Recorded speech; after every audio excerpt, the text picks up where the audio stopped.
11 বার বিসমিল্লাহ পরে এই দোয়াটি 7 বার পড়ুন। ব্যথা, যে কোনো ব্যথার ক্ষেত্রে এই দোয়াটি সবচেয়ে বেশি কার্যকরী একটি দোয়া এবং এর ফল দেখলে আপনি নিজেই অবাক হয়ে যাবেন। আল্লাহর হাবিব সাল্লাল্লাহু আলাইহি ওয়াসাল্লাম এই দোয়াটি নিজে শিক্ষা দিয়েছেন। একজন সাহাবী তিনি তার ব্যথা নিয়ে রাসূল সাল্লাল্লাহু আলাইহি ওয়াসাল্লামের দরবারে এসেছিলেন। আল্লাহর হাবিব সাল্লাল্লাহু আলাইহি ওয়াসাল্লাম তাকে এই দোয়াটি পড়ে ফু দিয়েছিলেন। এই দোয়াটিকে বলা হয় পেইন রিলিফ দোয়া। দোয়ার জগতে যত ব্যথা নিরামক দোয়া রয়েছে, সবচেয়ে ব্যথা নিরাময়ের জন্য কার্যকরী দোয়া হচ্ছে এই দোয়াটি, যেটা আল্লাহর হাবিব সাল্লাল্লাহু আলাইহি ওয়াসাল্লাম নিজে বর্ণনা করেছেন। ইবনে মাজাহ শরীফে হাদিস এসেছে, ইবনে মাজাহ শরীফের 3522 নম্বর হাদিস। আল্লাহর হাবিব সাল্লাল্লাহু আলাইহি ওয়াসাল্লামের কাছে একদা এক সাহাবী প্রচন্ড ব্যথা নিয়ে উপস্থিত হলেন। আল্লাহর হাবিব সাল্লাল্লাহু আলাইহি ওয়াসাল্লাম ওই ব্যক্তির ব্যথার স্থানে হাত দিলেন।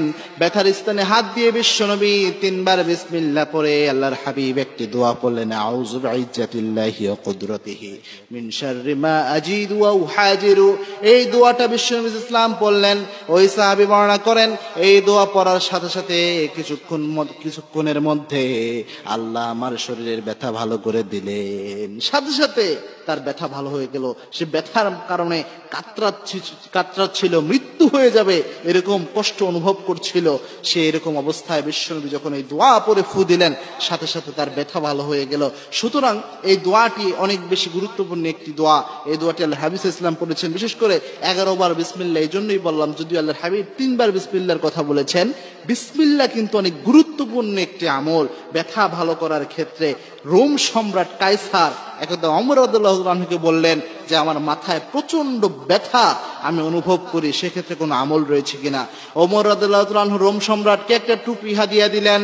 ওই টুপি হাদিয়া পাওয়ার পর ওই রোম সম্রাট যখন এই টুপি মাথায় দিত, সাথে সাথে তার ব্যথা ভালো হয়ে যেত। আবার যখন তিনি টুপি মাথা থেকে খুলে ফেলতেন, সাথে সাথে তার ব্যথা শুরু হয়ে যেত।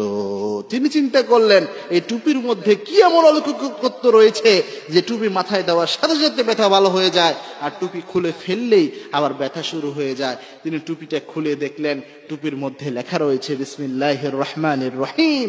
তিনি বুঝতে পারলেন যে হয়তো এই বিসমিল্লাহর কারণেই আল্লাহ রাব্বুল আলামিন এই বরকত দান করেছেন যে টুপি মাথায় দিলেই আমার ব্যথা ভালো হয়ে যায়। সুতরাং টুপি মাথায় দিলে যেহেতু বিসমিল্লাহর কারণে তার ব্যথা ভালো হয়ে গিয়েছে, এই বিসমিল্লাহ কিন্তু অনেক গুরুত্বপূর্ণ।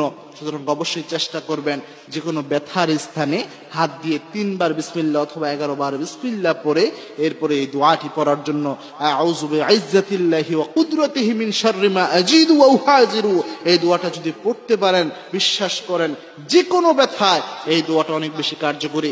এবং সূরা ফাতিহা পড়বেন, কারণ আল্লাহর হাবিব সাল্লাল্লাহু আলাইহি ওয়াসাল্লাম বলেছেন সূরাতুল ফাতিহা হচ্ছে সূরাতুশ শিফা, রোগ মুক্তির সূরা।